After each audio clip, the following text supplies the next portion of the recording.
I mean, they most are going to die in our house. There's, I'm like, Mr. Roops, how you doing, sir? Well, how you doing? I'm doing just fine. Good. Good. Who's this young man you got with you? Oh, I've this seen guy him. here is the KLB, man. I can't hang with those guys. Lee Rubin. Nice to meet you. Nice to meet you. The council or You on the council? Yeah. We've been on the council. You know News it's man, happening. you're supposed to know that. Yeah, I am on the council. I'm councilman at large. All right. At large. Can you talk to me after this is all done? Yeah. Okay.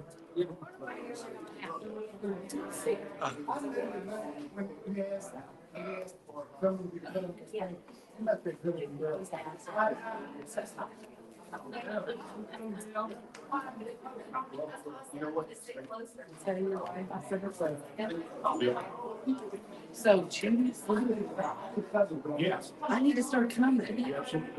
She's really doing I it. love Judy's, yeah. I'm surprised what time I need to I just went on a girls trip with my cousin from New Orleans. We went to South Dakota at Mount.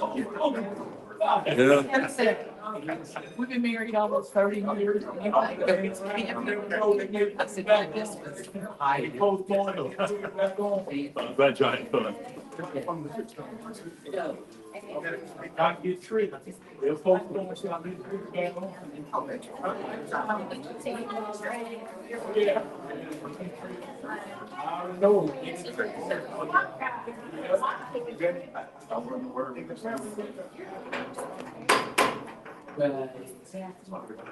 Yeah, this is my military.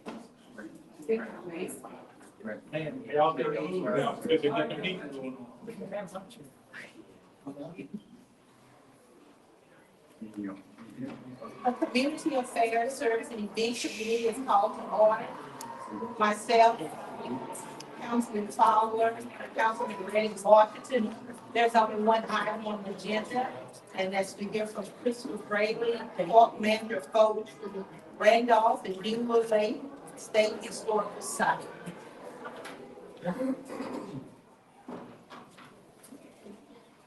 You have to speak up so the microphone won't work. Oh, I'm a former teacher, so. That's what I'm talking about. Good afternoon. My name is Crystal Bright. I'm the park manager at Fort Randolph and Beulah State Historic Site. Really, my main goal today is awareness. The park that I work at and represent is truly a hidden gem in central Louisiana. It's located right there on the banks of the Red River, and it's tucked between downtown Alexandria and Pineville. So we have an absolute perfect location. Unfortunately, whenever I meet people in the community and I tell them where I work, most people respond with, "Oh yeah, that's that place where I play disc golf," or "That's that place where my child runs cross-country meets." And although Fort Beulah Rec Site is a wonderful place, that is not Fort Randolph and Beulah State Historic Site. But I can understand the confusion, right? Our site falls under the Lieutenant Governor's office. We are actually one of 14 state historic sites in the state of Louisiana. We were developed in 2010, and we have a total of 107 acres that also includes a 13-acre lake on site. Our overall mission at state parks is to both preserve and protect our grounds. And although being a historic site, preservation is extremely, extremely important, I think promoting it and allowing the community access to use our site is even more important. So we want our parks to become utilized more by the community, and as well as, our visitors and our tourists that come into to visit the area. So the historical significance of the site does date back to the 1860s, and I know that you guys would love to hear the extended timeline of all the things that happened between now and then. I'll go ahead and give you the abbreviated version. It's a Civil War site, and we have two earthen forts that were constructed in 1864 and 1865. We also have the site where Bailey's Dam was built in the Red River, which allowed for the U.S. Naval Fleet to move its gunboat south.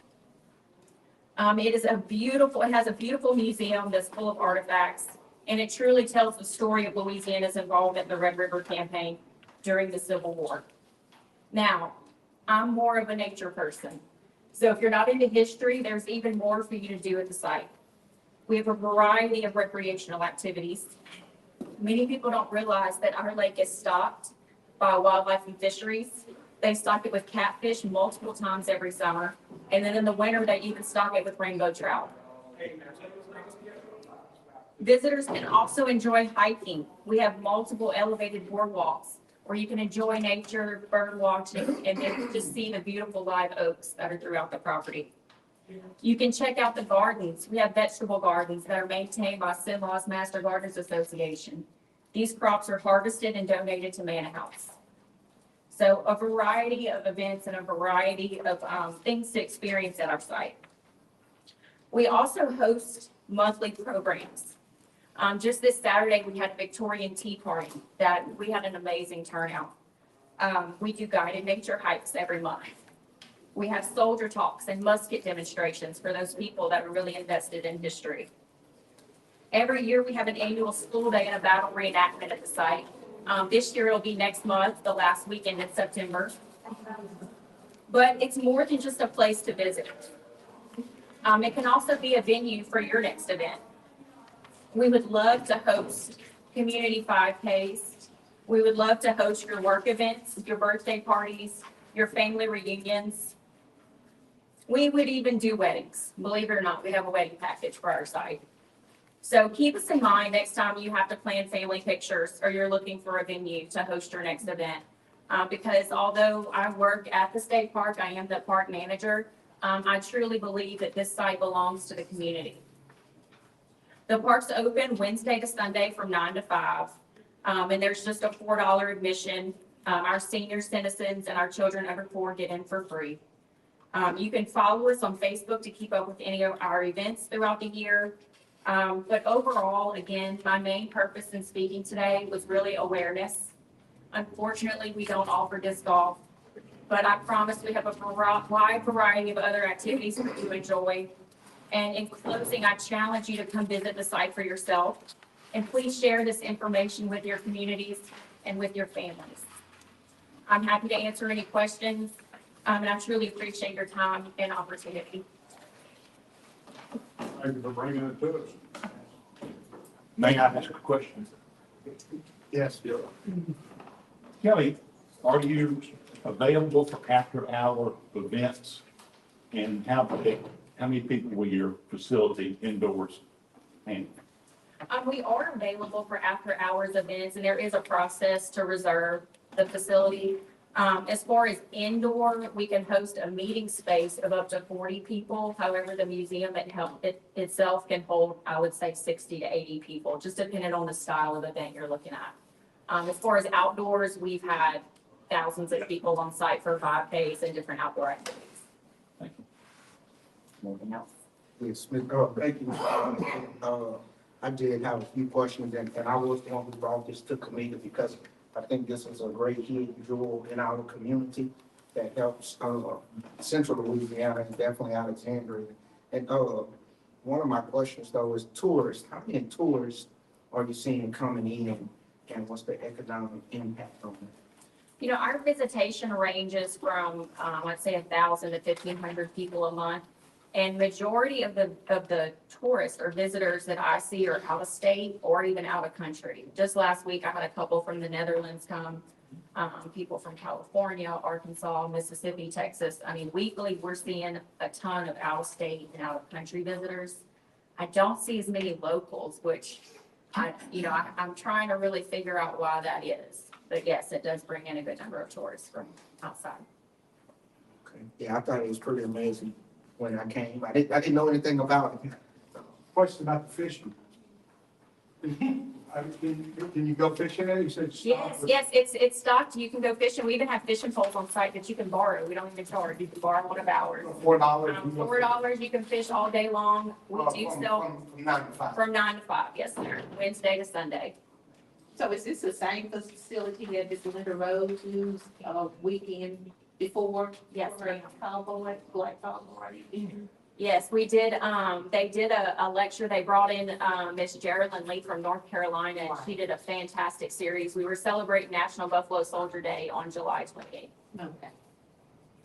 And camping, overnight camping, Yes. which I know I did do overnight camping over there, but, can you tell the people about that?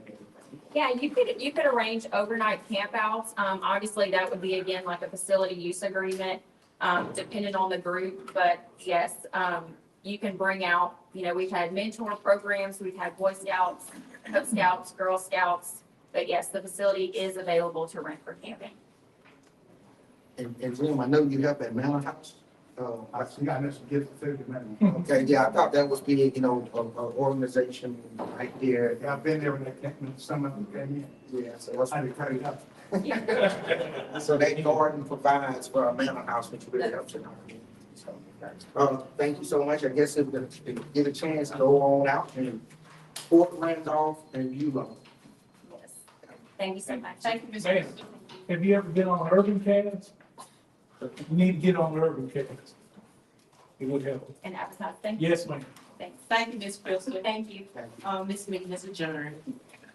We'll start like that, ready to start now? Yes.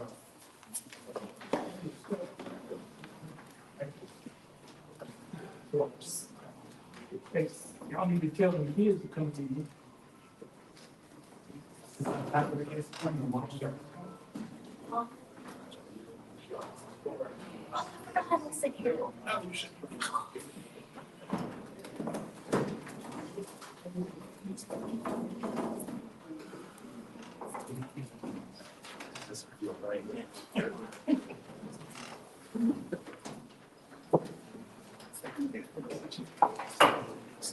I'd like to call the order of Alexandria City Council, regular council agenda, Thursday, no, Tuesday, August 20th, 2024, 5 o'clock. Alexandria Council meeting, and we can use the broadcast live, maybe view live by public on Optimum Channel, Cable Channel 4, or rebroadcast may be reviewed on Optimum Channel 4, and the City of Alexandria website at www.cityofalexandria.com. Roll call, please. Ms. Belcher. Here. Ms. Berry. Here. Mr. Johnson. Yeah. Mr. Potter. Here. Mr. Johnson. Present. Mr. Valori. Here. C, public hearings. We open, I need a motion to open the public hearing. Motion by Mr. Potter. Second by Mr. Wood. All in favor, open public hearing. Aye.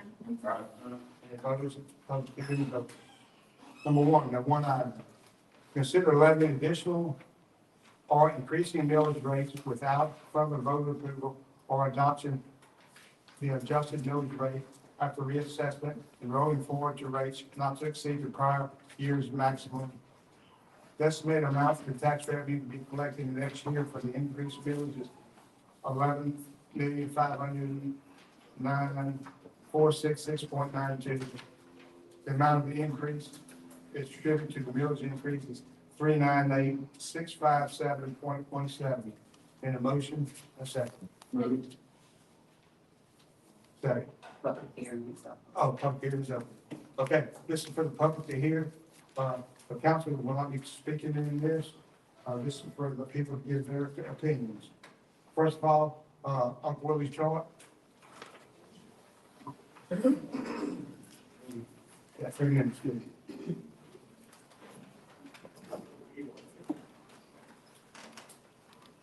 Greetings. This item came before the public in the form of a tax last year. And this is another way to circumvent the citizens of Alexandria. The people on the south side of Alexandria have not seen any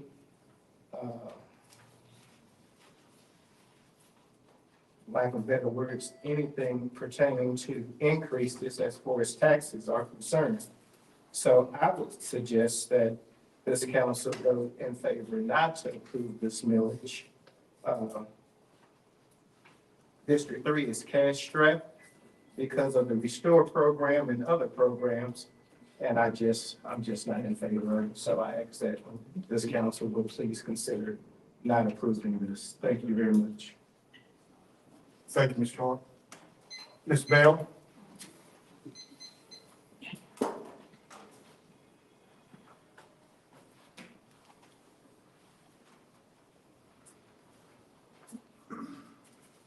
as it was stated by Mr. Millard, council will not answer questions, but you are elected to hear and answer questions from your constituents. Put that on the record. My questions, which I know they probably won't be answered, I went to a meeting this morning and it was explained to me about this millage by Mr. Crutchfield, and I see he's present today. So I'm asking those questions again. Why not get the voters' approval for this millage? This council, this administration is supposed to be upfront and transparency. There is none. Was this introduced to the finance committee? Did the council ask questions about this millage? And why do we need an increase? And what's the purpose of it? So if your property has been reassessed, which I found out mine was today, that subdivision was assets, certain houses, not all of them. And they gave me an estimate of my property, which increased about $102. So my question, which I know I won't get an answer, is why the rush? Why the rush for this millage?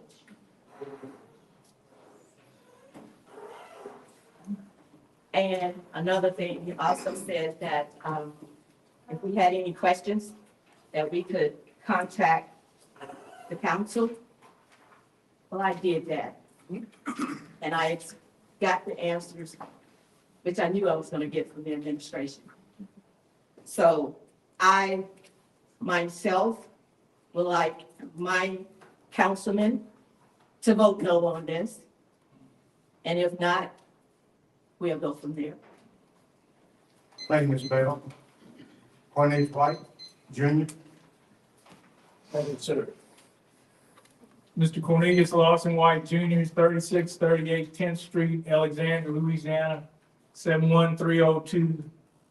My phone number is area code 318-446-6934. I don't know, I heard earlier the microphones weren't working, so maybe y'all need some money for these microphones and stuff. But this is wrong what you're doing. The people voted against this tax, so I guess we're gonna have to vote against everyone that votes for the tax this time. Because this is wrong. The people didn't want this tax. And you know, the utilities are high and people ain't getting help with that. You're cutting off people's utilities and stuff, and you wanna tax people? They may have a Boston Tea Party here. So I was in the Tea Party, not that one in Boston, but the Tea Party that was here in Louisiana. Now, you want Democrats and Republicans to be voting against you and independent. They're gonna be voting against you. Vote for this tax, and you'll see how many people will be voting against you. If you won't answer no questions or nothing, and we have a right to ask questions. I got beat down for asking the question, April the 2nd. Now, News Channel 5 won't cover it, they don't care nothing about it. But other people are seeing that beat down, and I'm telling you, it's coming. It is coming. So we know you won't answer no questions, and that's sad, because that's what the people want. You want to have a public hearing, we need to have some answers. We don't need to just be up here, you know, talking our gums off. You know? When the Constitution was first formed, then people answered questions and stuff of the public. Y'all running this thing like a dictatorship, like Russia or China. All this propaganda going around. I studied all that stuff as a military police officer. I had a top secret clearance to fight against communism and stuff. This is nothing but communist tactics. But I see y'all never took civics or free enterprise or capitalism when y'all went to school. I know I did. I'm 63 years old. It's just sad.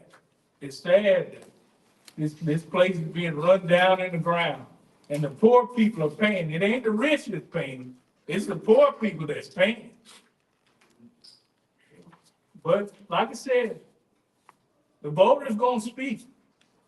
You know, Gary, you told me, who's the voice of the people? I'm the voice of the people. People scared because they get retaliated against. I know you're getting calls on it. You too, Cindy, Reddit. I heard you retaliated on somebody. Well, my time's run out, but I'm not out of message. I move the public hearing be closed. Moved by Mr. Walden, second by Mr. All in favor? Public hearing is adjourned.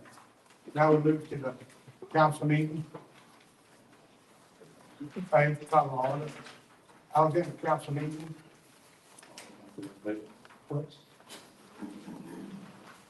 Okay. I'll get council meetings and broadcast for live, maybe viewed live on public, on Optimum Channel 4. The rebroadcast may be viewed on Optimum Channel 4 and City of Alexandria website, www.cityofalexandria.com. I'll set the invocation, and Mr. Redd will say the pledge. Please stand. Back your head. Dear Lord, look over this council.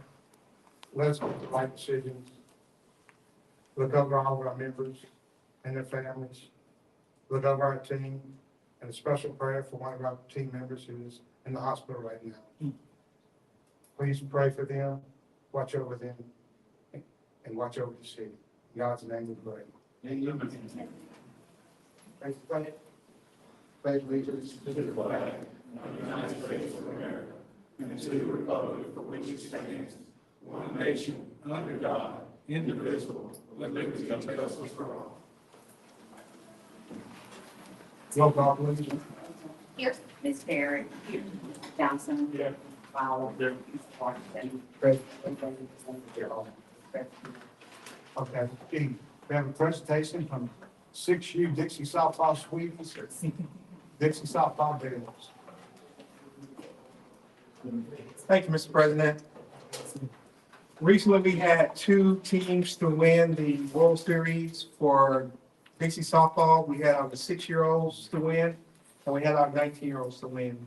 And at this time, the administration would just like to recognize both of those teams, Mr. President. If we would ask the 6-year-olds to please come in.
You can sit there for a minute.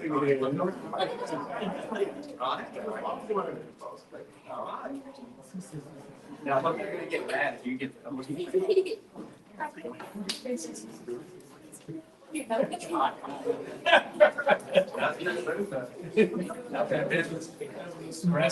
All right, we got all the girls in. Ladies and gentlemen, I'm Dr. Skip Fox, Director of Recreation Enhancement at City of Alexandria, and it takes great pride to introduce this team. The mayor, the administration is very happy, girls, for your accomplishments that you have. You will have a mayor accommodation, and I'll read that out now. Said, on behalf of the City of Alexandria, Mayor Jock M. Roy hereby extends heartiest congratulations and commendation to Alexandria Dixie Girls Softball Sweeties celebrating 2024 World Series champions, Dixie Girls Softball Incorporated. Jock M. Roy, Mayor, City of Alexandria. Please give him a round of applause.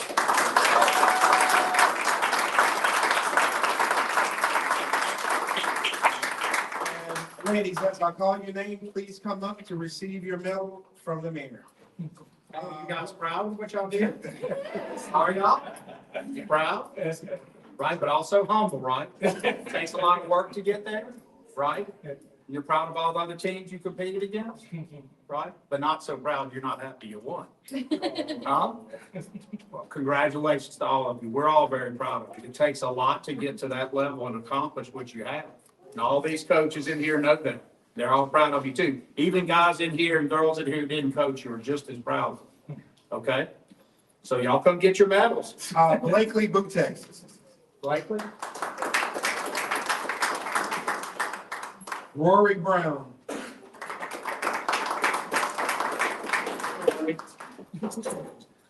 Vivian Crotty. Adlin Hicks. She already had one. Kara Howard.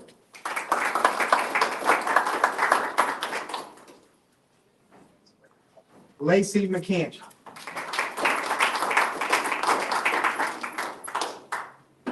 Amelia Morrell. Caroline Newsom. Hayden Slaw.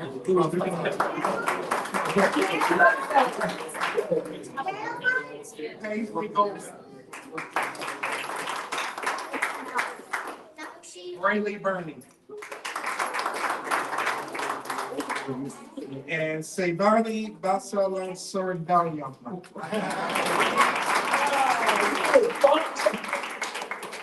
He wasn't really close. And coaches, Lauren Slaughter and Alicia Burney.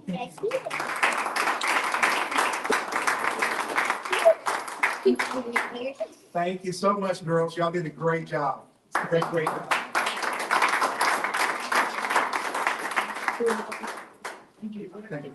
Thank you all.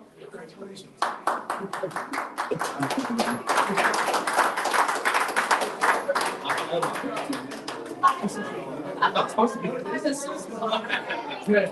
We got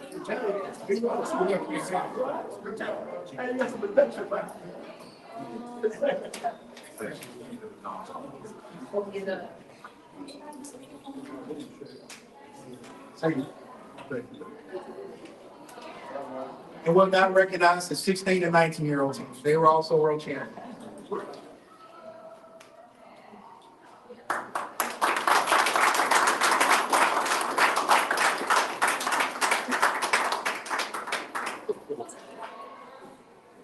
Ladies, we are very proud of you guys. On behalf of the city of Alexandria, Mayor Joaquin Roy hereby extends heartiest congratulations and commendation to Alexandria DC Girls Softball Devs celebrating 2024 World Series champions, Dixie Girls Softball Incorporated, Joaquin Roy Mayor. Please give a round of applause. As you call your name, please come up and receive your medal from the mayor. Sydney Avery. Raleigh Gio. Ava Gio. Laney Johnson, I know Laney's here. Ava Moore.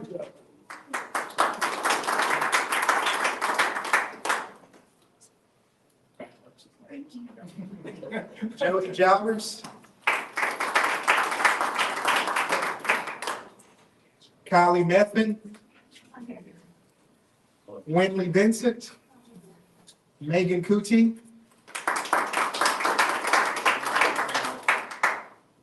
Michaela White. Addison Fairbanks.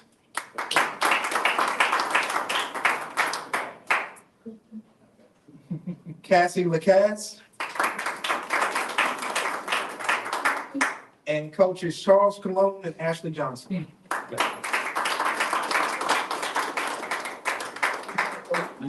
We're very proud of all of you. Great job. Y'all have an excellent, there's a legacy here of winning, and y'all are continuing that legacy in Alexandria. This region has done well through the years. And as part of that great legacy, we extend our heartfelt congratulations for your excellence. And I know that the sportsmanship and everything that goes with it is important, but it feels good to be on top, I'm sure. Thank you for doing that. That makes us all proud, and it sends out to everybody, the excellence of the community that you're able to achieve this. So we really, really appreciate you as ambassadors of Alexandria and our region. Thanks for the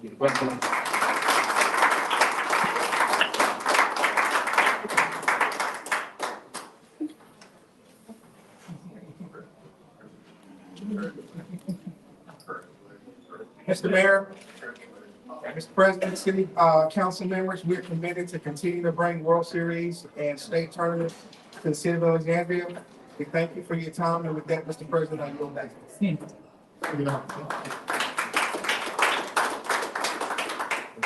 Now, for approval of minutes taken from the meeting held on August 6, 2024. Public comment, discussion, all in favor? Motion carries. G, consent calendar. Introduction ordinance authorizing the mayor to accept the low bid submitted for armor SWAT vehicle for police department.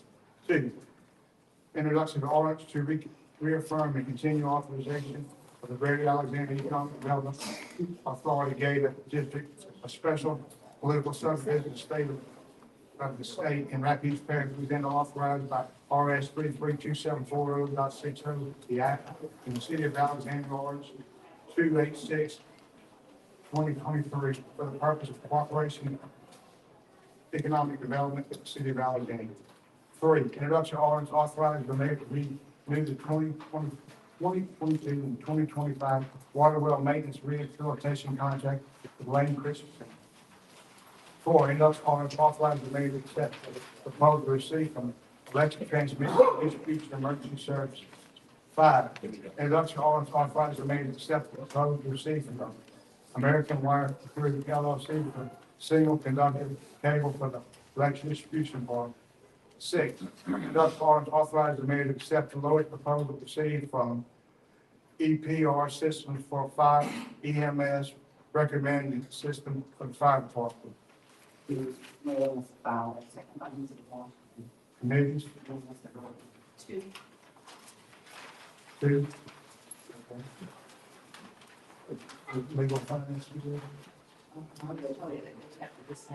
Yeah, okay, y'all second. Hey, resolutions. Resolution authorizing advertising the bid for amendment of one gravel construction sanitation department. Public comment, discussion, all in favor? Motion carries. 8, resolution authorizing advertising of brass fittings and miscellaneous. Discussion, all in favor? Motion carries. All right, introduction, final adoption. 9, adopted and adjusted millage rate. Second. All, okay, so, well, we got a public comment. Public comment, okay. Mr. Lorenzo Davis.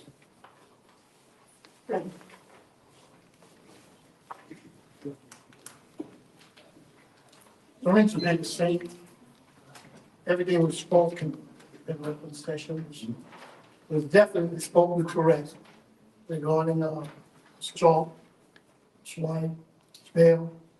City is suffering at poverty rates for elderly citizens. We're one of the lowest per population. Our poverty rate is the highest per population in the United States. Our elderly citizens are receiving less than $1,000 per monthly income. And yet we won't have a town hall discussion regarding why we need to approve or vote on this millage increase of tax openly and no questions asked. I'm glad the mayor asked Ms. Crutchfield to be here. If I'm asking the council to ask Ms. Crutchfield to speak on this millage, because the people that can't assess their computers and find out more about this tax didn't come to the meeting this morning. Thank you very much for having someone here that can talk about this millage and what it's going to do, how much it's going to impact our city, and in a good or bad way, it's important. So I'm asking that, Mr. Crutchfield be allowed the time to talk about this millage, and I'm asking whether the council do what they have to do to make this possible, but this is important. And if it's not spoken on in a manner that's gonna benefit the citizens of this city, I'm asking my councilman to vote no. Because I see no, with the utilities struggling, the people utilities are being turned off. The rate of poverty, we can't put this much pressure on people and not give them a reason why, or even answer questions. So I'm asking that that be done. Thank you, Mr. Davis. After everyone talks, we'll give time for Mr. Crutchfield to give an explanation of everything for you. Mr. Uncle Willie Sharp? Yes, Mr. Uncle Willie Sharp. Yes,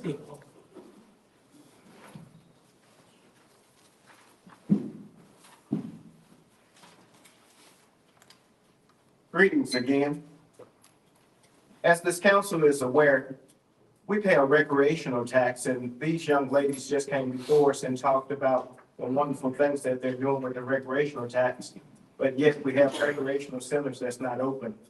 We want to know what this millage, or this millage tax, what it would be used for? Would it be distributed evenly or according to the districts that needs it the most? I know District 3 is a struggling district, such as District number 1 and number 2. We need to make sure that our council members speak for us, and we ask that in District 3 that Cynthia Perry, that you vote no against this measure. Thank you. Ms. Bell?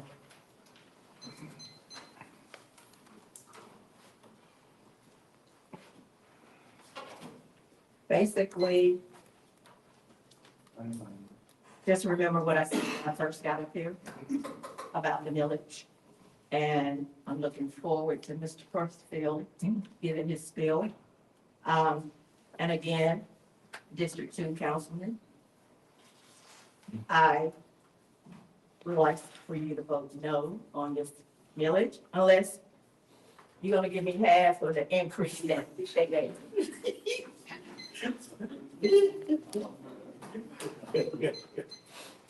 I'll give you that later. Mr. White? No, thank you, sir. You know, in the Bible, it says the rich treat the poor roughly, and the poor in these districts are being treated roughly, whether they be white or black. I'm one of the veterans. I get a Social Security check. I get about $12.85 a month. And because of the high utility rates, I'm going without air conditioning to try to save money. So I'm burning up over there in my district where Mr. Perry is at. We had a young fellow named Reverend Roy. He burned up alive in his house, but he didn't have no utility. But there was a problem over there. Somebody put out that he had $500,000 and $1 million, so nobody was helping him. Now, you laughed about that, Lee Rubin. I saw you. You laughed about it. That's not funny, man. That man died in his house because of the heat. I may die in my house because of the heat. Now, this is ridiculous. All of these taxes and stuff, we're taxed enough already. That's why they formed the Tea Party. Now, Republicans, Democrats, and Independents are going to vote against this and vote against y'all. Now, I know y'all going to probably approve it because y'all done probably already made up your mind saying, well, we can tax anybody we want to. We don't care if it's poor, rich, or anything. But it's the poor people that pay the taxes, not the rich people. They can get away with everything. See that building, that Capital One building over there? Them suckers ain't paid taxes in 2 years. 2 years. And then y'all want the poor people to pay the taxes? And then they don't pay their utilities? And then they make a deal to try to pay something they still didn't pay their utilities? You know, like I said, there's going to be a quiet revolt around here. Nothing has to be violent, but it can be a quiet revolt. And, you know, you run people are scared. I know you're not scared, Mr. Johnson, but people are scared to speak out. That's why I'm speaking out. I don't care. You can cut my power off again if you want to. I'll die in that house if I have to for the truth. And that's what's wrong now. You want to lie and hide things? You can spend money everywhere else, but on the poor people of this town. And by day, they give their money back to their citizens if they have something left over from the utilities and stuff. We depend too much on the utilities for the city's operation. But we don't need to tax the people to death either. Now, like I told you before, a lot of y'all, some of y'all are older than me. If you had civics, free enterprise, and you had the real American history, you know, that's why this country was formed. The people revolted against the king because they were taxation without representation. But we got taxation with representation. Everybody will take my child's comments. This time, I'd like to open the floor up for council discussion, like I did from the mayor and Mr. Crutchfield. And tell them this difference between this tax and the other tax. That this is just not even a renewal, just moving the rates. Well, Mr. Millard, I'll start with, and I don't mean this, I'm not sure what you were saying just now. I would say that the most important thing that can happen tonight is that we Darren, are you getting, is it being recorded or should I stay where I was? They all not working. The mic's not. Oh, none. Okay, so we're only doing there. All right, I'll speak loudly. Part of the problem with why I opened up with that, Mr. Below, was not to poke fun at you or anybody. It's actually in the way that this is worded in the first place. Mr. Crutchfield and I discussed that a good bit. When I read how it was stated by, I assume, counsel for the council, it's just terribly distractingly convoluted language. So let's read this and then I'll read you what it means. To consider levying additional or increased millage rates without further voter approval. Stop. If you were to stop right there, then all you would conclude, Mr. City Attorney, and everybody in here, is there's a tax being imposed without a vote. Fair enough? What it says. To consider levying additional, the word additional modified means more, increased millage rates, more. The use of the word rate there, probably not a good choice in how that was done. And it says without further voter approval. Or disjunctive, or adopting the adjusted millage rates after reassessment and rolling forward to rates not to exceed the prior year's maximum. That's a mess of words. But when you hear what it really means, it won't be such a mess. It becomes a lot clearer. Some of the members, particularly your last comments, Lorenzo, I'm going to try to address in that order because I think that was the most important thing to say, is to ask Mr. Johnson or anybody else to vote against it, which I'll only weigh on it if you ask me at the end. But as I told you in the briefing where I did explain this before, I will weigh in if you ask. I'm sorry, Ms. Lorenzo, I'm talking, no interruptions. Talk in a minute. So I want to make sure that we all understand what it means before you do it, because what you just heard from lots of folks, especially Mr. Chark, is not accurate. And it's not just not accurate, it's grossly misinformative of what is happening.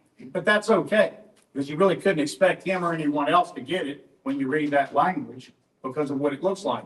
Further exacerbating this for you is it's more convoluted, because what Mr. Chark is talking about is a millage that was voted down. So then it even further appears that if you were to adopt this, you're re-adopting something that people voted no on, right? That's not true either. Doesn't mean that he's lying to you. He may just not get that. But it isn't accurate in what we would explain to you. So Ms. Bell asked a question that's important, and that's the first thing. This isn't the city that does a reassessment. The assessor does that. And I'm going to ask Mr. Crutchfield to talk about the why of that in a minute. And you're going to see that the reason people are reassessed is actually to help you as taxpayers. Because if people weren't reassessed over time, that's a fact. I see I'm getting a look, but it's so easy to explain once you do it. You can think everything's a vast conspiracy. It's just not. If no one were ever reassessed over time, some people would be getting cheated and some people would be paying more as they came into the new assessments. If no one ever had theirs up, you really get out of whack. And if you just bought your house, you're not like that. I'm gonna let you explain. But it is a fact that reassessment, whether you like it or not, because you got reassessed up, some go down, that's a fact that you have to reassess. It has to be done. As a matter of fact, as you all know, that when the reassessments or assessments occurred recently, there were folks that were complained of that hadn't paid or didn't, and so people were sort of happy about some of that. It just depends on where you sit. Here's what rolling forward actually means.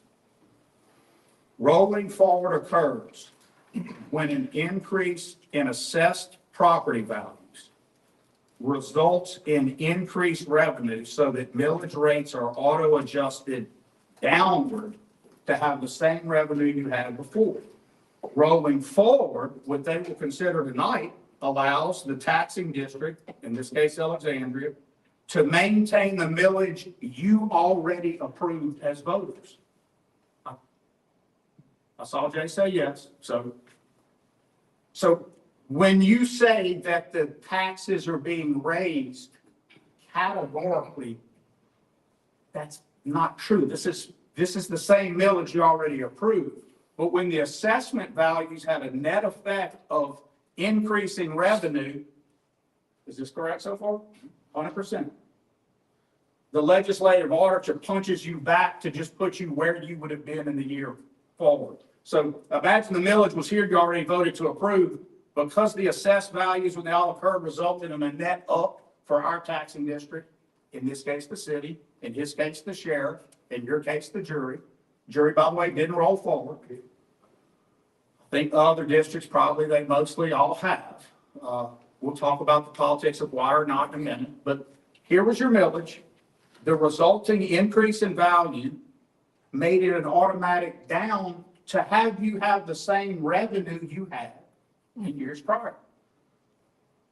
But if they roll forward to the millage, it's the same millage you already approved in years prior. So to categorically say that your taxes or your millage are being raised, not true.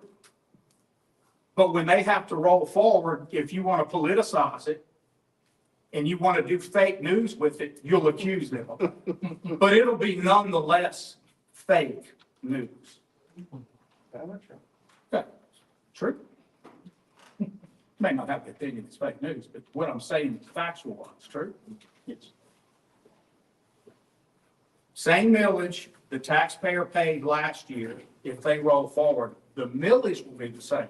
The only way the millage will be different is if you don't roll forward, because you're going down to have the same revenue that the increase in property values net brought about. I see some perplexed heads. It's a lot. It's certainly a lot to try to understand with that. Now, Mr. Chart brought up something interesting. This complicates. Because in that mix of millage, there's a no vote. That was because you took an early vote. You decided to test and see and take an early vote on one of your capital millages. This doesn't change that. While it may be affected in it, it doesn't renew what the people voted no. If you don't, since you early voted, if you don't put it back on and it passes, that one rolls off. It goes away. Doesn't matter what you do here. That one will go away when it sunsets. It didn't sunset when they voted no, which you're being led to believe, because you did it early. And I think you did it early, probably to choose to give people time to think about it and see how people felt. That's a discussion for another day, but the village that affects and the people that affects and the people who were led to not vote for it, I can't politic from here in this meeting. I can only tell you people need to think hard about that. What services are provided by that village. And since you keep being singled out, Ms. Perry, I suppose because people are running, I would, in support of you, say it affects your district like it affects everybody in the city. And certainly, you're not doing anything wrong by considering what you have to consider tonight, any way you cut. So The taxpayers already approved a millage. The property values went up. It resulted in a net up 400,000 a year. So because of the reassessment, the assessor does, not us, up 400,000 a year occurs. So automatically we're audited to push our millage down. It's a downward audit, not up, down, so that our revenue stays the same. So what they're being asked to do is, do you want to roll forward up to what the people already approved to have that 400,000? It's straightforward question, regardless of how crazy it gets worded. Thank you. I just got a text from somebody. 99% of people don't understand levy and millage. You did an excellent job explaining it. So somebody's watching at home. Listen, I'll answer any questions you have. It's not about tricking anybody. I think Mr. Sharp's two questions have to be answered. And I hope I've answered the first one. On the second one, I've just explained to you that vote doesn't change. Regardless of what you do today, when that one comes up, if the people don't vote again and approve it, it's gone. They can't do that without a vote of the people. What confused the would have had everybody is that it says without further voter approval. And I think the legislative auditor and the Constitution and everybody who construes this stuff, they require that to let you know they're about to do something that affects you financially. And I think the language is it does not achieve that goal in this case. I know how many of you probably walked in a voter booth and when you read the constitutional amendment, the way it's stated, it's confusing as all get out. It's a block that big in all caps and you can't even focus on it. You have to look at the deal outside for an hour before you go in. This one's worse in some ways because at least that you can go have someone look it up. What I read to you that Mr. Crutchfield is saying is correct. I took from the legislative auditor, and it's the same thing I told you in my briefing a few weeks ago. I was going to just ask David to do it, but I promised I would come back and say it. And this is not about your political or you for taxing or not. There's some conservative people, starting with that guy, in the room when it comes to taxes. And so it's not really that. It's, do you want to roll forward and be where the people already approved? Or, and the jury may have thought this, or do you want to say, look, taxes, the property values went up, there's more revenue, we'll just go back to where we were. David, I'm going to change places and ask him some questions for there with your permission and talk about what that means as a policy for you guys to think about and for you especially to think about. But don't think it's about taxation without representation. It's the opposite of that, Cornelius. You're actually getting to discuss taxation that is not an increase, but going back to what the people already voted on and approved, and it's with representation because we're going to have a big old talk about it tonight, which we are. So not true that your millage is being raised. I'm only reticent in how I say it because technically if they roll forward, they're changing what was a forced downward back. So someone could say, Mayor lied. It did get raised. It raised from what they forced it back to. If you want to call that a lie, go for it. It's not. What's a lie is to say that your millage is being raised from what you voted on when you last did. That's the only lie, is if you say that. Assessments do change people's property over time. And I'm going to switch places and let David talk to that. But I want everybody to listen to that talk because the idea that it always hurts or it's a lot more complicated than that. A lot of people who are in distressed areas who have a lot of rent houses, they're not hurt by the millage, as a matter of fact. They could vote for it every time because they're not paying property tax. But don't be fooled. As I've said in years past, a landlord is going to pass that on to you in that rent house. So if the landlord takes the up hit on the property and passes it on to you, guess what? You just got affected by the increase.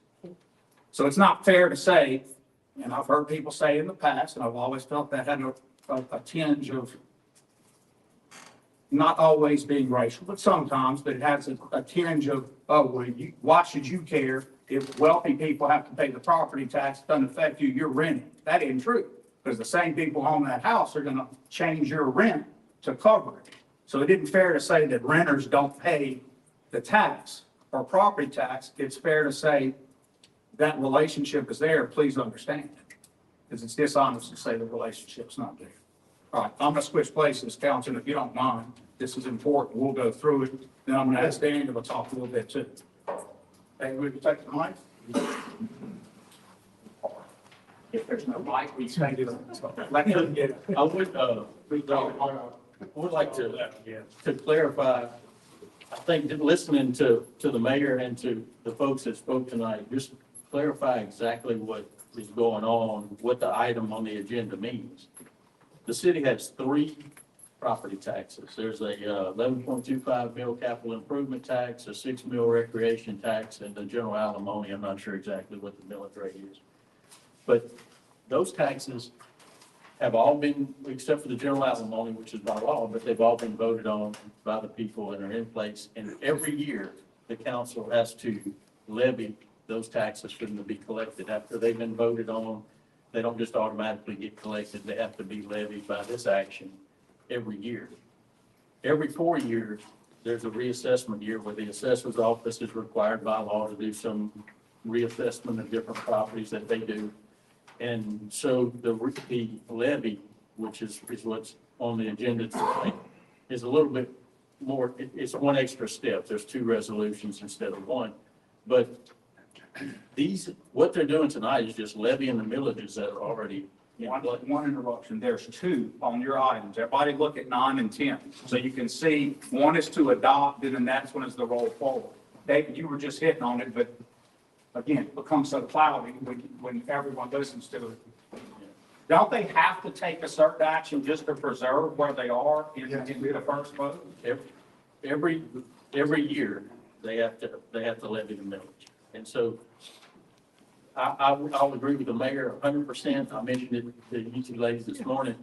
The wording that is put out by the legislative officer that's required to go in these resolutions has the wording about taxation without further voter involvement or whatever it says, and maybe that's technically the case. It doesn't, because the council is taking the action of levying the tax. There's not another vote of the people. These taxes are already in place.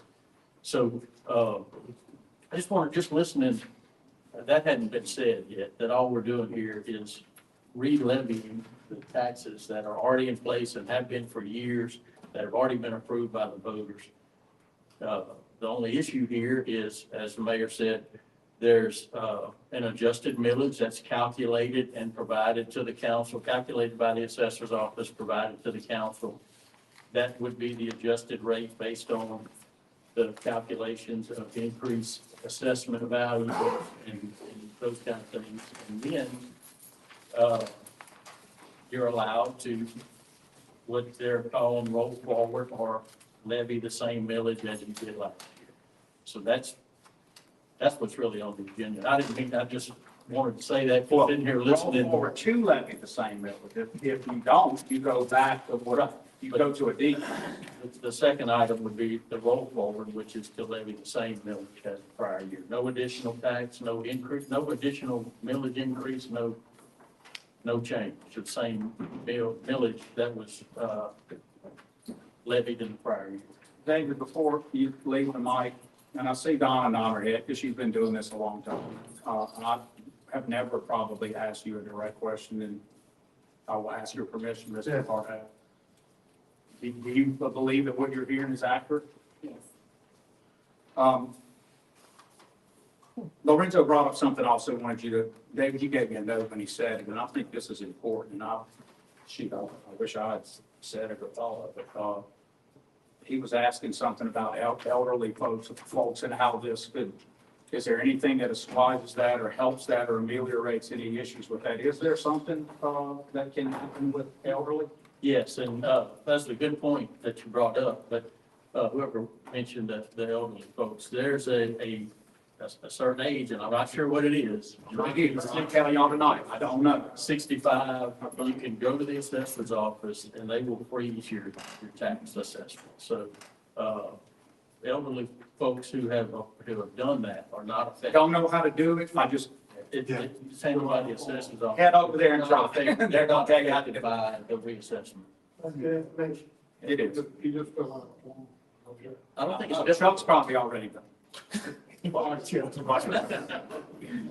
Twice. So, I don't know if y'all have any other questions for me. Okay, this right here, the first one, and it's because for you or the mayor, they're like 11.6 million generates, right? Oh, you're talking about on the, Oh, before you go. I'm sure that. 11.5, yeah. I'm sure that's. And so, Look, if you roll forward, you're rolling back to the village approved. You got pushed back automatically because it Right. went up. You realize a gain and you can choose to not have that. Over 4 years, if this is material to you, it's $1.6 million. If you ask us, put on your former chief finance officer, city,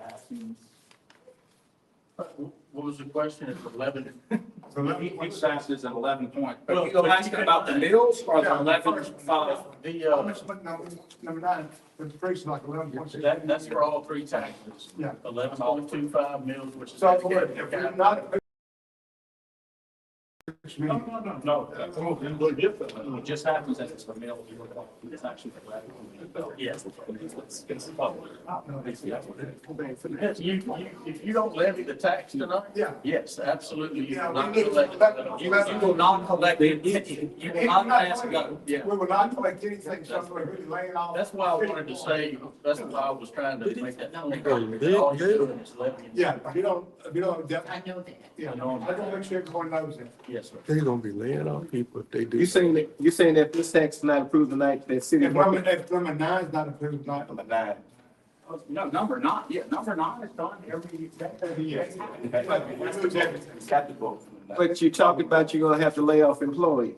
If number 9 is happening, if we don't approve that, we lose $11.6 million a year. Yes, sir, we'll have to lay off employees. We'll have to do a lot more Absolutely. You say you do this every year? every year. Yes, sir. I don't remember. But Mr. White, just because you. I'm just saying. Just because you say that doesn't mean it doesn't. I didn't say it. I just don't remember. I know that, I'm saying just because you feel that way doesn't mean it doesn't occur. This is normative business. Number 9. Number 10 is pretty normative too, except when it becomes not. And it apparently has become not. But you need to have the information in front of you that makes this, for most people, probably a no-brainer. I can't answer. I asked the jury if all of them had a policy decision behind it or not. And I'm happy again to give ours. And I'm going to ask David to put his CFO hat back on. David, would you recommend 10? Roll forward? Yeah. I would. Why? It's to keep up with, there's several reasons, but most of all, I mean, it keeps up with inflation. You're levying the millage that you levy you're the same millage you levied last year. It's the assessor's job to determine what the assessed values are, and he's done that. And you're levying the millages that were voted on those assessed values. When the millages were voted on, there was some assessed values. They changed over the years, and you're levying the same millage that was approved by the people. I heard it wrong. I keep thinking we're not making it clear that to roll forward is to the village the public already voted and approved. You got pushed back when the assessment changed. I think it's clear, but I don't want to leave you with it not being clear. And when David said, well, to keep up with inflation, that's when I heard the wrong. That is a legitimate, so everything costs the city more, particularly post-COVID. But that doesn't have to be in and of itself enough reason to do it. But I'm gonna ask Daniel, just look, and he can talk back to David, does it keep up with inflation? Unfortunately not. I'm not putting you on the spot. I mean, you're saying that's a I'm reason, saying it's it the just only doesn't have way- to do it. That's the only way that there's any inflation adjustment in the. It's all right, it's not some more real numbers. Yeah. You know, the 11 million is, so currently these three millages total up to 24.54 mils. So, you know, what that means is that on a house that's worth $100,000, the tax rate would be $245.40. So with the rollback that the legislative auditor is doing based on the 4-year reassessment, that would bring the millage down to 23.69 mils altogether for the three different millages. That's a reduction of about 3.5%. And as I think everyone knows in here that inflation has gone up much more than 3.5% over the last 4 years, but it does capture some of that value. The 3.5%. And that's what Mr. President meant, that you got to capture it somehow. Yeah, so the tax base the value of the tax base overall is risen 3.5%. That means some people's houses got assessed higher, some people's houses were lower. Business equipment depreciates, you have new business equipment, you have new development, all those things go into it. So it's rebalancing, frankly, for fairness purposes, to make sure that people are paying current values for things that are owed. In our community, it went up modestly, 3.5%. Legislative auditor has been already, you know, explained this pretty well so far, but, you know, as the tax base goes down, the legislative auditor, as the tax base goes up, they'll adjust that millage down to keep your revenue neutral from the prior year's revenue. Probably should have said it that way. The downward push is to be revenue neutral. The roll forward is to be millage neutral. Sure.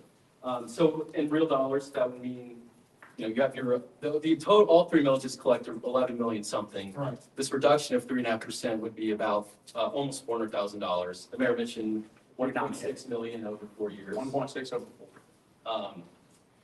Now and then these three millages, two are capital millage, or one is capital millage, one is for parks and recreation, the zoo, and one is the general alimony. So the hit to the general operating budget would be about 30% of that, so about $113,000 per year. You'd be looking at losing also 200-something thousand on the capital and the recreation per year. But, you know, when it translates, again, it's a 3.5% difference. If you're paying $245 on a $100,000 house, your tax increase, not a tax increase, recovering that lost value from the, you know, the assessments going up would be about $8.50. $8. So yeah, the reduction in the millage that the legislative auditor did was 0.85 mils out of 24.5. So on a $200,000 house, you $8. About $17. The only other point I wanted to make, if it's all right, is that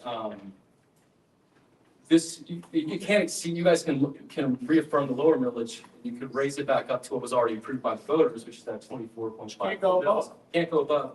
We spoke with the assessor today, though. That becomes the lower millage. If you only do 9 and don't do 10, that'll become the new maximum. So in 4 years, you won't be able to go to what the voters approve. You get stuck, locked down at what you guys would approve today, that slightly lower rate. And even though the wording of the public hearing call was pretty confusing, the language of the ordinance is the You're stuck if you decide not to do that. Mr. McKeel's been burning on my phone to say that, just to remind you, you get stuck. Until you go back to the voters and ask for whatever those new mills would be approved of.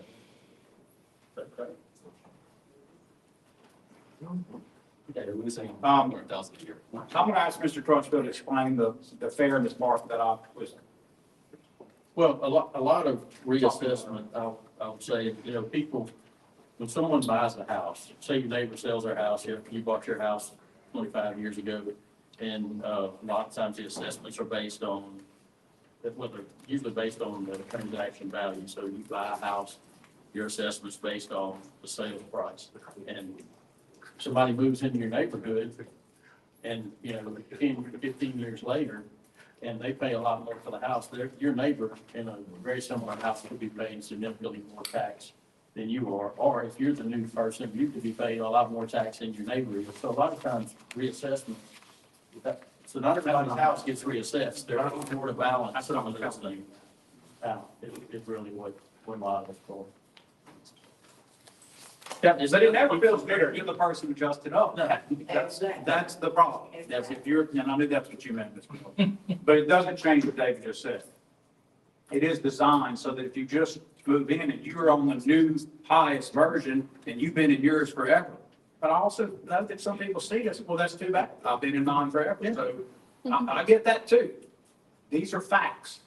You can debate on now what they should do, but what we've just given you are facts. You are not raising the millage. If you roll forward, you're going to what y'all already voted and approved. So that's off the table. Then the question becomes, as a matter of policy. I asked him his. It's not necessary to say, what's your bent, David? But he's a conservative guy. He'd say, do it. You could then say, well, David, you're in government. So of course you're saying that because it served. Okay, fine. So discount or not that. Here's the issue you have. If you don't do it, you're locked now at, if you modify it lower somewhere between or go down, then you're locked, that's your new max, right? Right. So you get stuck. And the second big policy question to me that you have to ask, because it's not affected by what Mr. Chark said about that vote. If that doesn't get voted up again by the people, it sunsets. The big next question you have to ask is, do you think 1.6 million over 4 years in your budget, roughly 68 to 75 million in operating? Is that right? No, close. I know, that's not your test question. If that's your operating budget, that doesn't count other parts of it, do you think that's material? If you want to apply 10%, there's all kind of ways to apply materiality. I can't answer it for you. I can only say, do you think that that matters in terms of where the city is, the increased cost of needs in the city, et cetera? Question. And I guess I would have to go to the tax assessor's office. How does the legislative get to pick a subdivision to raise up your taxes? They don't. The auditor just sets forth the rule. That's not it. The assessor is the one who by law has to do that every so often. Every 4 years. And then in special circumstances, maybe it can be, but every so often. I guess if you went and told on your neighbor and said, I know they're doing this, you could cause a reassessment, but they have to do it a certain time. The LLA is only looking at it as the auditor of the state saying, if you have this situation happen, if this is what we demand occurs, and then you have to have this meeting with your people and have this discussion. Because the legislative auditor's job is to force this discussion.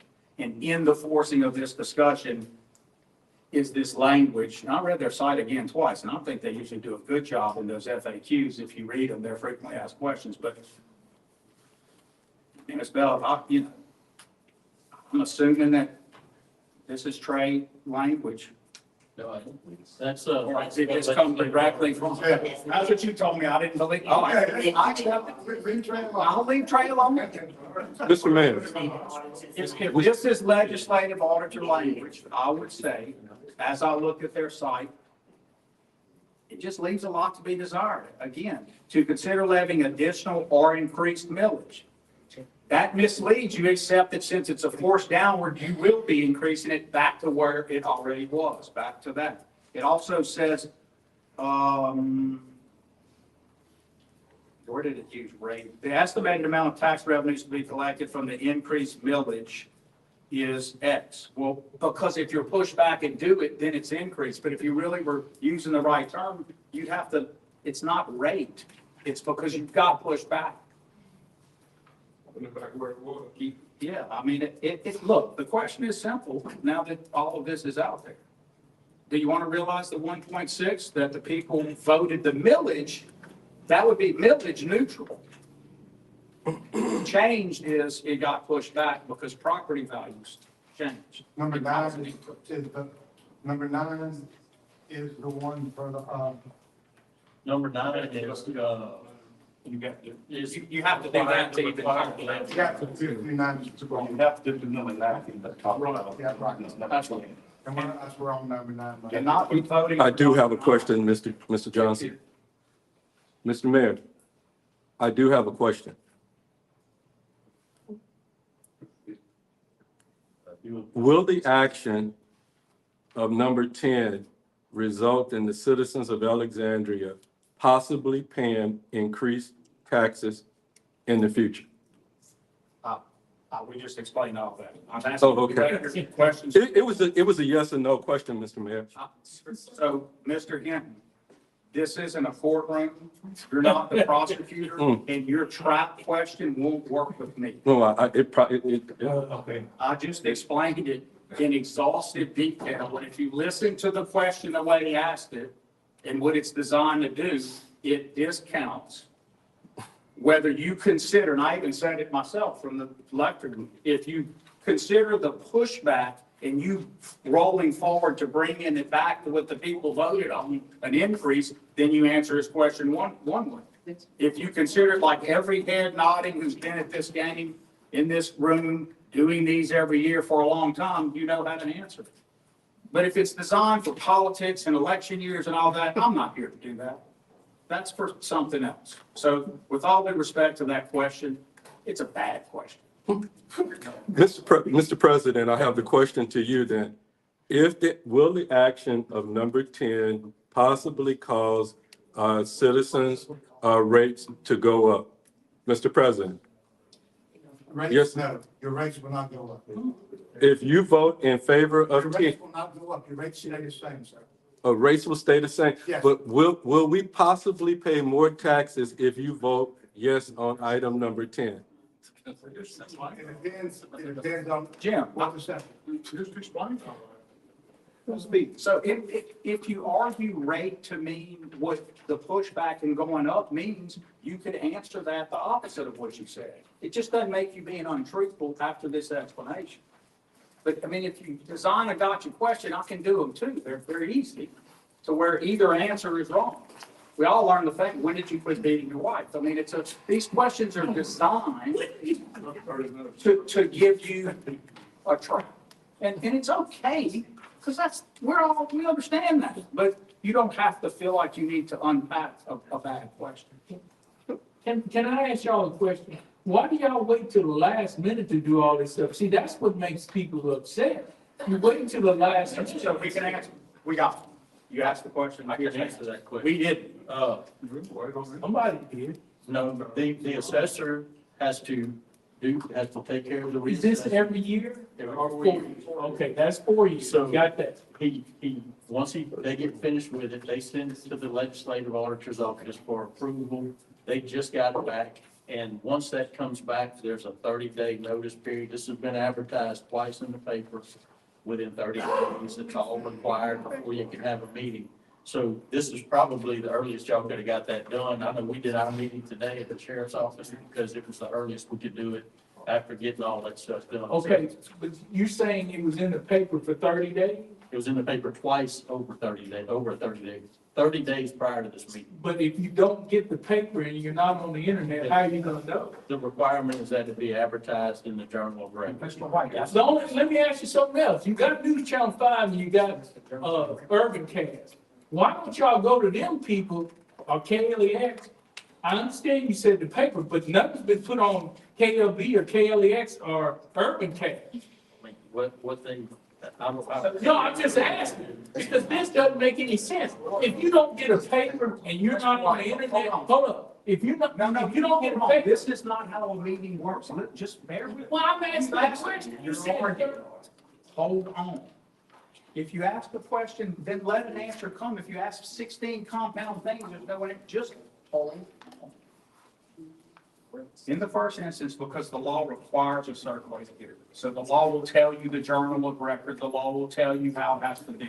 It never means that you can't go to additional sources to help people do it.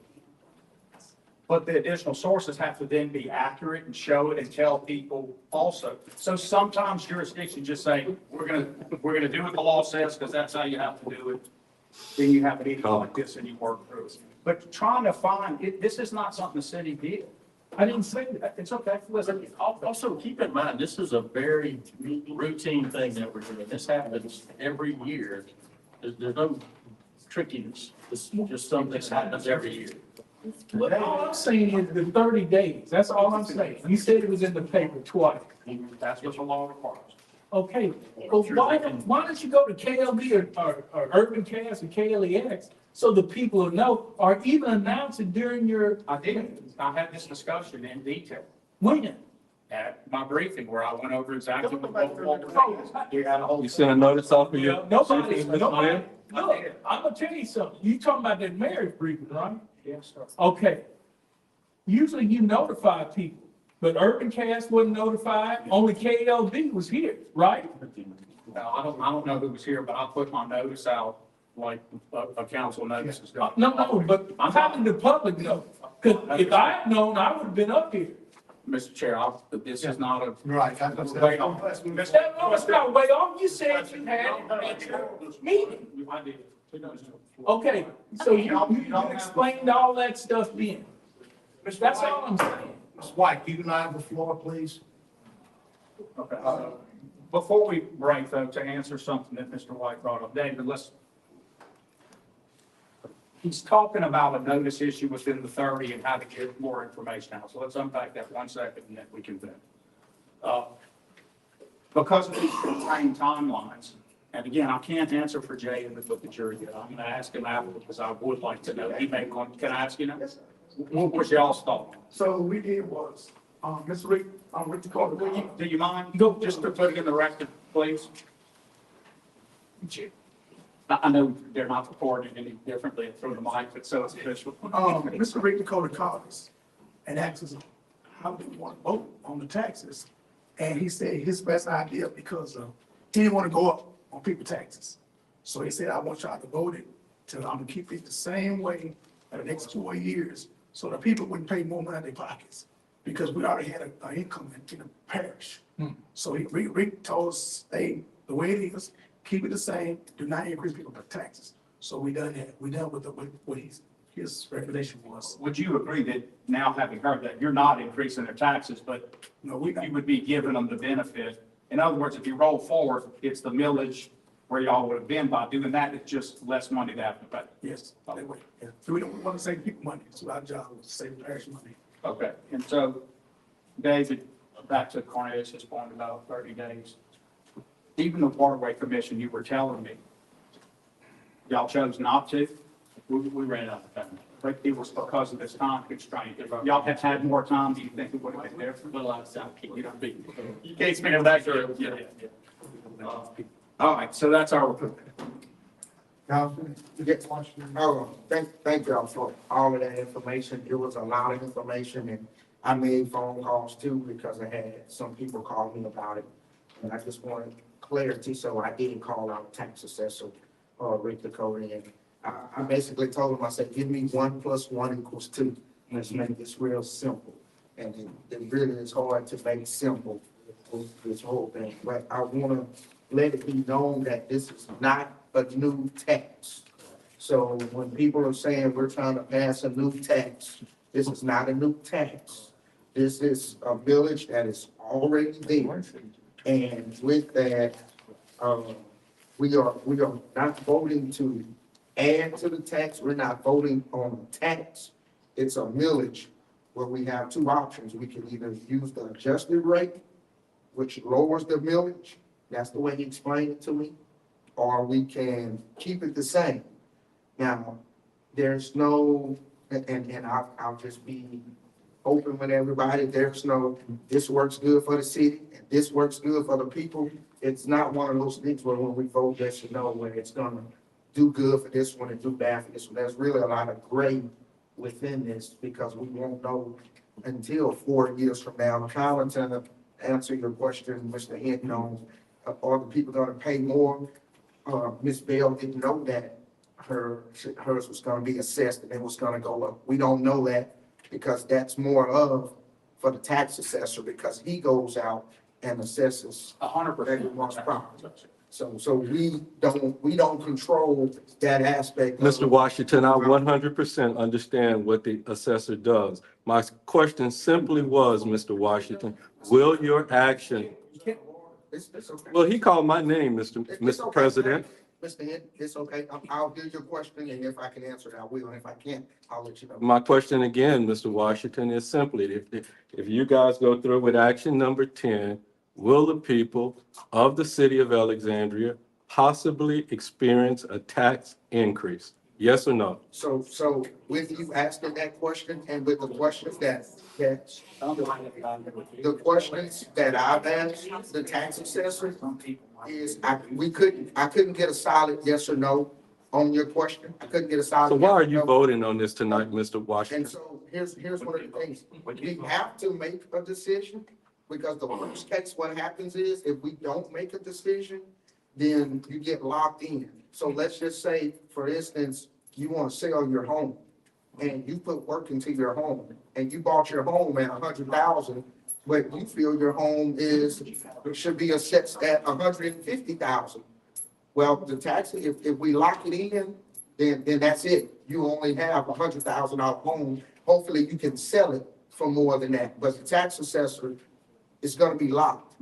Now, then you have to wait another 4 years and then maybe something else can be done. So, like I said, it is hard, it's a millage, it is not a new tax. And we just gotta get that out there, the wording in it is not, easy. And we did not put this wording, Mr. Gist didn't put this wording in, this came from the state level. And all around the state, a lot of the municipalities are voting on this millage right now. It may be worded a little different, but everybody around the state, so this is not Alexandria, that's the only ones doing this. So, Mr. Reddick, Mr. Washington, you were asked to, why do an hour wait? There's nothing that changes in a wait except you lose the power to do what you have to do. That would be chaos for the city. You have to understand that real basic point. There's no wait because you're never going to be able to determine what each individual that lives here would or wants you to do. That's determined when they vote on the millage or not. This is you going to the millage that was already voted on, as you said. and that's what we gotta That's remember. The people, we the people, not just this council, everyone in Alexandria, we already voted on this. We're just coming to, do we want to go with it? Or do we want to go down from it? It's not that easy. When did we vote on this, Greg? No, that's not. Mr. Rick, this you? No, that's, Mr. Crutchfield. Okay, because I spoke to Mr. Rick Cody. I got phone calls from people saying, no. You guys want us to have the expert in the room, so we have the experts in the room. So I made phone calls, I had an appointment, and like Mr. Reddick said, to me, it's still kind of mind blowing, the wordage, the verbiage kind of threw me off. So, I got just about 5 or 6 days ago, I received some phone calls, and from what I can, interpret, number 9, we just voted to vote on number 10. And number 10, we'll get to the vote in the next few minutes. So, I think it was broken down more clearly for me tonight, but you guys see how I voted. But I want to thank you for coming to explain it. Yes, sir. And I want to thank Mr. Rick, when I see him, for trying to break it down in the simplest terms as possible. One question later, I hate to get into the school board thing, what did they vote on the direct tax? You know? They roll forward. They vote for it? Yeah, there's much more. What about the city of Pine? I called to check that I didn't get an answer. They roll forward. I thought everybody but the jury, I was shocked that all the groups, I thought the jury would, but Yeah. we started off with maybe nothing, a no, you have all the information that you need on it isn't doing you couldn't do what was suggested. You can't raise people's tax. You couldn't do that anyway in this. But to answer Mr. Johnson's point, it is true that you have to do 9 to do 10, but it's not just true that 9 is just one necessary step for 10. 9 is of and by itself a step that if you don't do, you are missing all of that millage revenue, period, altogether, correct? Correct. That's correct. And you can't fix that in time. I've seen since I've been mayor, a couple of towns that failed to put their millage renewal on altogether. I don't want to name names, Marksville. There have been a few that did it. boy, you talk about some problems if that happens. Huh? They fair it out. Oh, Faraday, take, I'm sorry. Don't mention names. Zero, but. I mean, we've had meetings where it's like, okay, tell me each thing. I want to know, check this box. Because it would be devastating here. You could go through some hoops to try to fix that, but there's been towns that have missed it and missed the year's revenue from it. You can imagine what that does. Okay, anyone else? Roll call, please. Yeah, we're both on. Mr. Fowler, Yes. Mr. Washington, Yes. Mr. Rubin. Yes. Mr. Ballard. Yes. Ms. Belton. Yes. Ms. Perry. Yes. Mr. Johnson. Yes. Motion carries. Thank you. Number 10, set forward the adjusted millage rate and roll point for millage rates not exceeding maximum authorized rate. Move. Mr. Fowler, Second. second by Mr. Ballard. Already given the full report on both topics. Okay, Ms. Snow? I did, we're good. Okay. Thank Ms. Bell? We're good. Mr. White? Yeah. Again, I say, well, you can pound on the desk if you want to, Joe. Yeah, that's right, I can too. Now, what's wrong is this. No, I'm all right, Mayor, but see, me and Chuck go back a long way, so, But don't. yes, we do, Don't Chuck. finish, Mr. Fowler. But anyway, Please tell me, Dave. no, that's all right. Mr. Fowler will be all right, old Fox will be all right. But anyway, because you're wasting my time. On this, if, I still think y'all should have come to the people ahead of time and talk to us about this. And it's wrong the way you're doing it, because it's like legal limbo. It's like the lawyers and stuff. Y'all understand all this stuff. And I wish Rich would have been here, decoding, so he could explain something, because he explained it to you, Mr. Gary, but he didn't explain it to the people. And that's one thing that that's why people get upset. And then y'all don't want to answer no questions or anything, so we get upset even more. No, I'm not talking about that, Mayor, but just like you said, you had that mayor's thing. Nobody knew about that. You know, I didn't know about it. And that's what's wrong, because there's no communication. And it's just sad. A lot of people don't get the town talk. You know, a lot of people ain't on the internet. So how the heck we gonna know what's going on?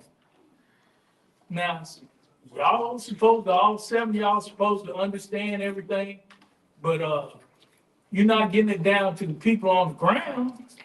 And that's what's wrong. And that's why when people come up with questions, you know, now Ms. Snow, she was over there in Pineville's meeting.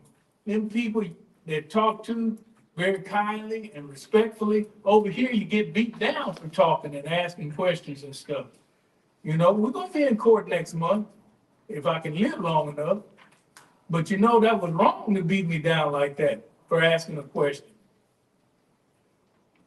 But you know, like I said, judgment day coming. The voters are coming, boy, and they're coming hard. They're gonna be riding in. So all I'm saying, from now on out, if this comes up every year, every 4 years, at least let the people know to where they can respond. Only about 3 or 4 of us talk. This room should have been full of people talking about this. But no, because nobody knows about it. And the people who want to speak, they're scared half to death because of the retaliation from you, Mayor. What retaliation, sir? I didn't retaliate against anyone. Okay.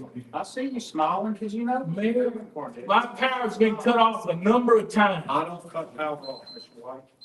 Somebody I'll make a does. decision on a single. Thank you, Mr. White. Well, what about that, the power that's over there? You let them run for years. Thank you, Mr. That's White. not true.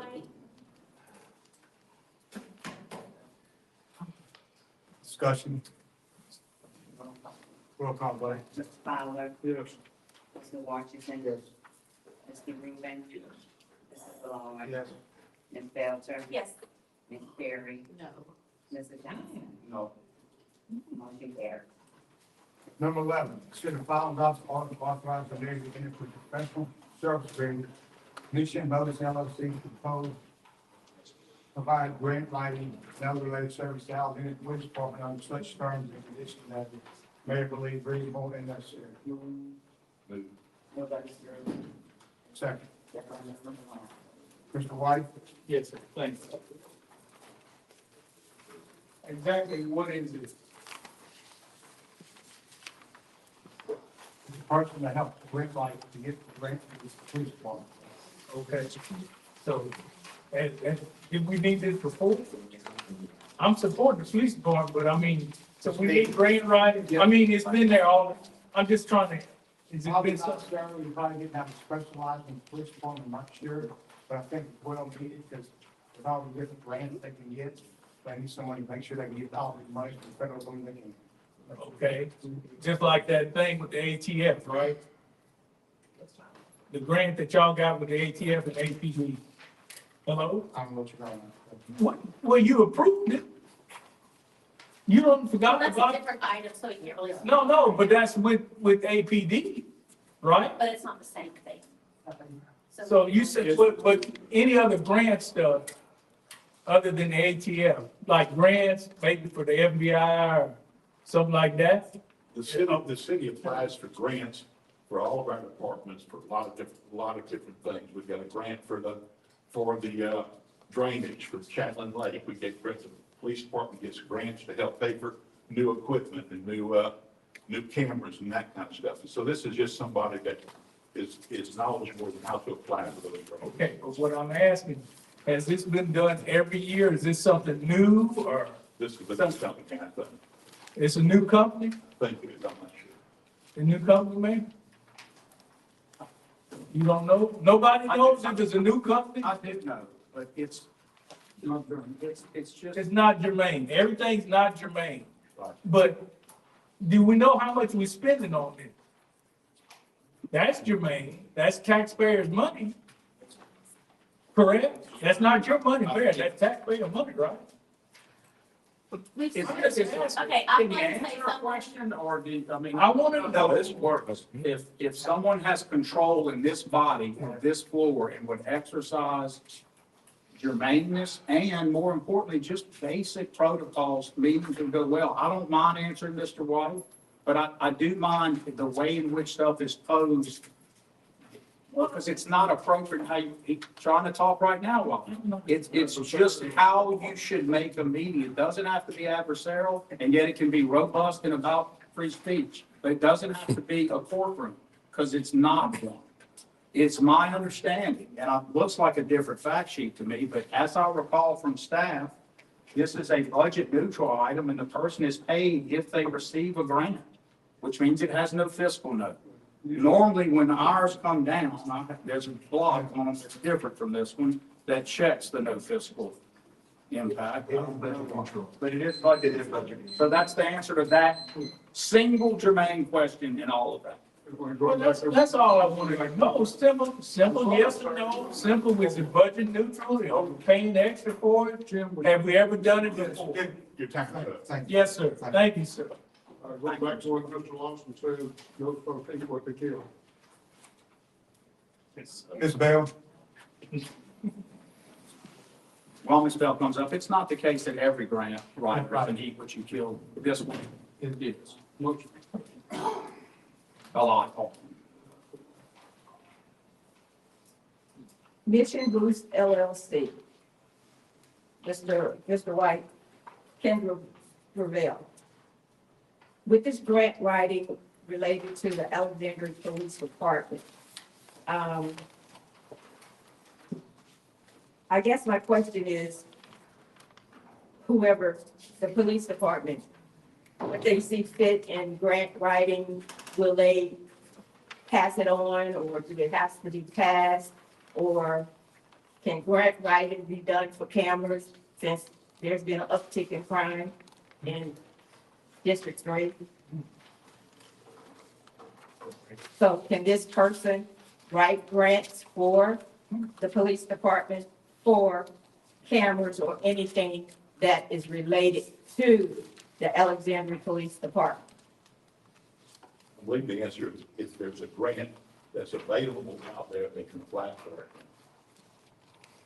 They go out and search it for, maybe for specific things that people want to grant, Okay, not specific things that we want. I'm not saying it's things that you want. Will the police department or this person or this person or this company would do the research going out to write grants for the police department? I guess that's what the question is. Yes, a grant writer. I had one a long time ago. They searches for grants out there. They go out and searching for grants for specific items. You follow what I'm saying? So a grant, it's always good to have a grant writer. So somebody go out and search for different monies that's out there for the police department, fire department, whatever department it may be. Of course, I agree with that. So this person, company or whatever, my opinion, should go out and look for grants for cameras. Oh, thank you very much. Okay, so you're just saying that's what you think they should. That's exactly what I said. Gotcha. Okay. And Mr. Smith, I thank you for turning around to the audience instead of sitting there with your back when you gave your presentation. I appreciate that. Discussion? All in favor? Any opposed? Motion carries. 12, consider final adoption of authorizing the mayor to execute amended to the cooperative endeavor agreement between the state and city for additional funds for Louisiana watershed initiative project, Chapman Lake Canal overflow relief structure to the Red River. Mr. White? Yes, thank you, sir. I'm glad it's coming up right now and stuff to get approved. I believe Mayor Hall had the money for that from the last administration and stuff. And I'm so glad that we from flood control and everything, and we need it over there in our districts and stuff. So I'm real glad that this will, I'm pretty sure y'all gonna vote for that. And the citizens would love that because we're in floodplains over there where we're at. And this should alleviate a whole lot of problems. Do y'all have any estimate on when this will start, once you approve it, or? No, sir, all we're doing today is. It's to prove it, right? No. No. We just amended the cooperative endeavor between us and the state for additional funds. Oh, for additional funds for it? But this thing is going to be very expensive. Huh? Hello? What'd you say, Chuck? So it's a very expensive project. Right. So would you say we ran out of money? Is that what you? I'm sorry. Okay, what'd you say? Doesn't matter what I said. It's a very expensive project. We ran out of money. That's what. I did not say that. Well, what did you say? Doesn't matter what I said. It does matter. Mr. White, please. Look, all I want to know is this: is it going forward now? It is, Mr. Cornelius, it's gonna go forward. Pan American has this contract. Mr. Dudley is the, engineer that will be working on this project. And I spoke with him several times about this project. The estimated time? It's no estimated No time. time on it? If you're staying with the questions to the council, I'm gonna answer all the ones you have. Really? But I'm gonna wait, so I'm not arguing with you like at the moment. Do you mind? Are you done? Will you take your seat? And I'll answer. Okay. Thank you. Thank you. No, thank you. I really meant. Ms. Perry is correct. If you recall back to the budget time, Ms. Perry, where we talked about the size of this project and in several briefings in time since, we talked about whether the other idea, which was to break up all of this big money into other projects or go for this Cadillac, as we call it, was the right thing to do. And I had asked the council at budget time to stay on line for the Cadillac, the Rolls, whatever you want to call it, to not give up holding out to get more money. And in the letter to you guys, you'll see we received more money. Of course, they're gonna want more out of the city to match. Thanks, Dave. Welcome back. Not really, right? But, we received more money. It's in your packet in the letter for me. I'm gonna give a copy to Mr. White so he can read it and he'll see the letter from me. It's now stands at 19 million. When this started, it was less. It's going to keep blowing up, but I still am asking you, Ms. Perry, to lead the rest of your cohorts and stay on it. It is a citywide magnitude project, and we got more money, just like we thought we might if we waited a little longer. So we need to do it. This affects the jury, affects the whole affairs. It's a big, important project.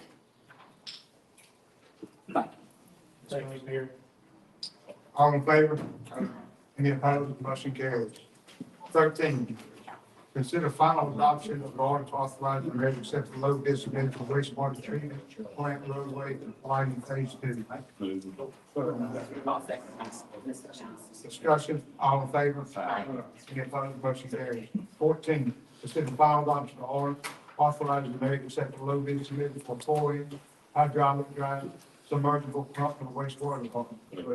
Move by Mr. Bruce, second by Ms. Discussion, all in favor? Motion carries.